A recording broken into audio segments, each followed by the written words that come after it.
MP अजब है, यहाँ की प्रथाएं भी गजब है। अब एक दूसरे पर पत्थरबाजी कर रहे इन लोगों को देख लीजिए। इनके लड़ने की वजह कोई आपसी दुश्मनी नहीं है, बल्कि ये एक प्रथा है जो दशकों से चली आ रही है। छिंदवाड़ा के जाम नदी के किनारे बसे हैं दो गांव, पांडुरना और सावर गांव, और इन्हीं दो गांवों के बीच में ये पत्थरमार प्रथा होती है।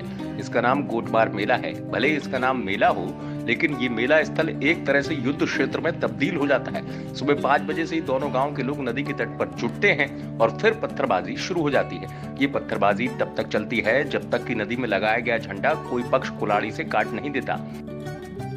माँ चंडी माता की आराध्य देवी के आराध्य में अर्पण है।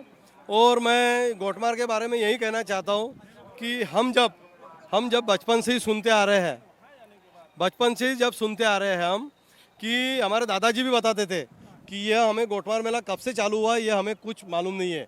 वो भी कहानी ऐसी कि यह गोटमार मेला पाषाण युग से चल रहा है, जब गोंड राजा था उसके पहले भी।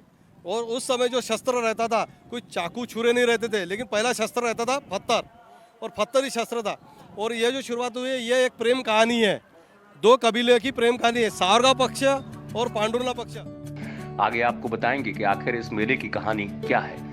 लेकिन इस खतरनाक मेले में पत्थर लगने से कई लोग घायल हो जाते हैं। इस बार भी लगभग 300 से ज्यादा लोग जख्मी हुए हैं, जिनका इलाज कराया जा रहा है। प्रशासन ने इलाके में धारा 144 लगा दी है और यहाँ पर अस्थायी अस्पताल का भी प्रबंध किया गया है। इतना ही नहीं, किसी भी तरह से अप्रिय घटना न हो, इसके लिए पुलिस ने अतिरिक्त बल का इंतजाम भी किया है।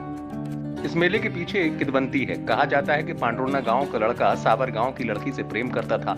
एक रात लड़का अपनी प्रेमिका से मिलने सावर गांव पहुंचा और लड़की के साथ अपने गांव भागकर आने लगा। बीच में जाम नदी पड़ती थी। उस वक्त नदी पर पुल नहीं था, लिहाजा लड़का और लड़की नदी को पार करने लगे। तभी इसकी खबर सावर गांव के लोगों को लग गई और उन्होंने पत्थरबाजी शुरू कर दी। जैसी इसकी जानकारी पांडुरना गांव के लोगों को लगी, वो भी नदी के किनारे पहुंच गए और उन्होंने भी पत्थर चलाना शुरू कर दिया।